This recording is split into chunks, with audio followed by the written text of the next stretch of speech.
would have been the 9th Duke of Marlborough. Here was a man who had dominated the world stage for 3 decades, and then turned down every hereditary honour a grateful nation could offer, including the title of Duke of London. From that moment, Charles never allowed himself to be referred to as the Hon again. His ultimate ambition was now above mere titles.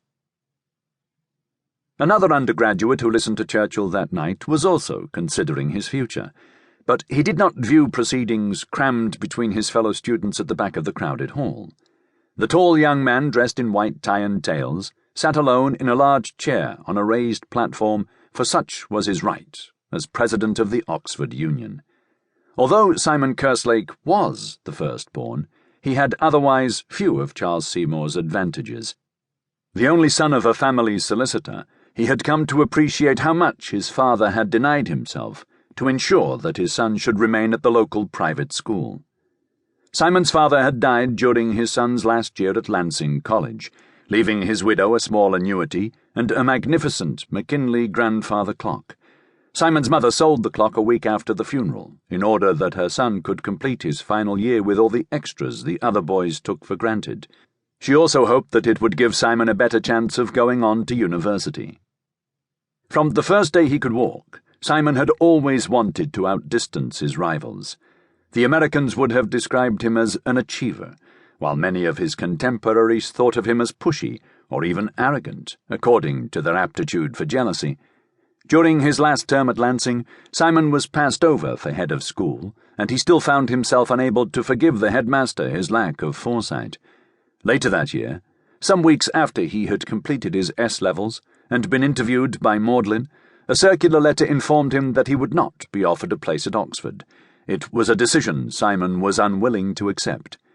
In the same mail, Durham University offered him a scholarship, which he rejected by return of post. "Future Prime Ministers aren't educated at Durham," he informed his mother. "How about Cambridge?" she inquired, continuing to wipe the dishes. "No political tradition," replied Simon. "But if there is no chance of being offered a place at Oxford, surely—" "That's not what I said, mother," replied the young man. "I shall be an undergraduate at Oxford by the first day of term."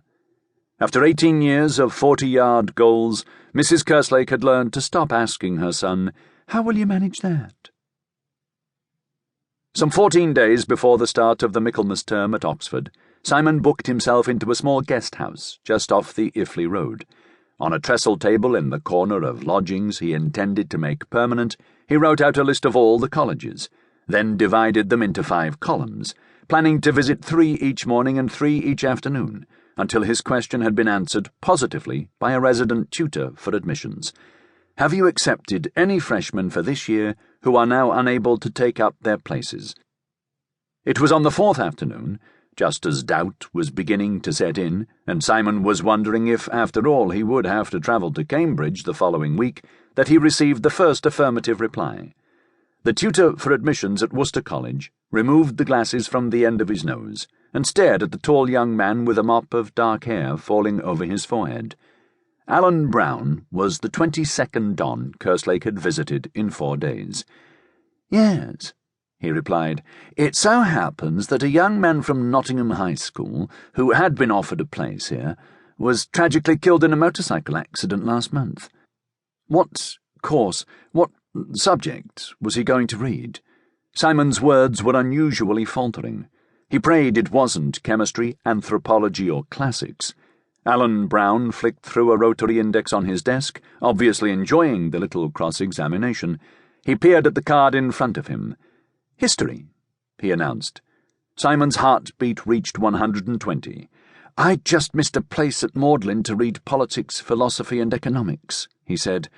"Would you consider me for the vacancy?" The older man was unable to hide a smile. He had never in 24 years come across such a request. "Full name?"